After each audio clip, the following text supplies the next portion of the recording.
Ẹ kú dédé àsìkò yìí, èyí làwọn ìròyìn tó jẹyọ nínú ìwé ìròyìn The Matrix lónìí ọjọ́ Ajé, Monday ọjọ́ 15 oṣù Kejìlá ọdún 2025.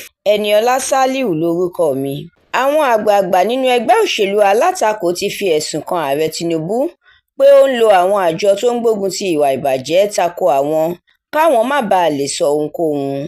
Wọ́n pè fún kí ààrẹ ṣèraró lórí ìgbésẹ̀ rẹ̀ tó ní òun fẹ́ fi yọ orílẹ̀-èdè wa Nàìjíríà lọ́fìn. Wọ́n rọ àwọn ọmọ Nàìjíríà tòótọ́ lágbọn òṣèlú, nínú ẹ̀sìn àti láwùjọ láti dúró lórí ẹsẹ̀ wọn. Ẹgbẹ́ òṣèlú ADC ti pariwo síta lórí àjọsọyépọ̀ àti ìwé àdéhùn tí orílẹ̀-èdè wa Nàìjíríà tọwọ́ bọ̀ pẹ̀lú ìjọba orílẹ̀-èdè Faransé. Ìwé àdéhùn ọ̀hún ló ní í ṣe pẹ̀lú àdéhùn owó orí. Ó ní bí ìgbà tí àwọn ń fẹ̀dí àwọn nǹkan tó ní í ṣe pẹ̀lú àṣírí orílẹ̀-èdè wa Nàìjíríà síta ni. Àjọ FIRS ní kò sí ohun tó jọ rárá.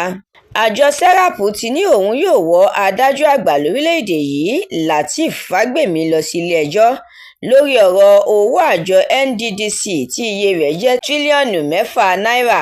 Ìjọba àpapọ̀ ti fi òfin de ìgbàwọlé àwọn akẹ́kọ̀ọ́ SS3 káàkiri àwọn ilé-ẹ̀kọ́ orílẹ̀-èdè yìí láti dẹ́kun àṣemáṣe nínú ìdánwò àṣekágbá WAEC.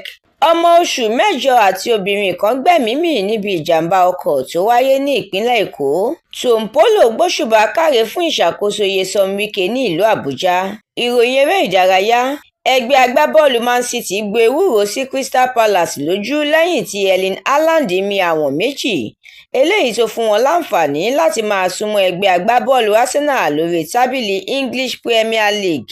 Ẹ̀kúnrẹ́rẹ́ àwọn ìròyìn yìí àtàwọn ìròyìn míì lẹ́ ò láǹfààní láti jẹ̀gbádùn tí ẹ bá darapọ̀ tí ẹ sì tẹ̀lé The Matrix lórí Facebook, Instagram, TikTok, YouTube àti X.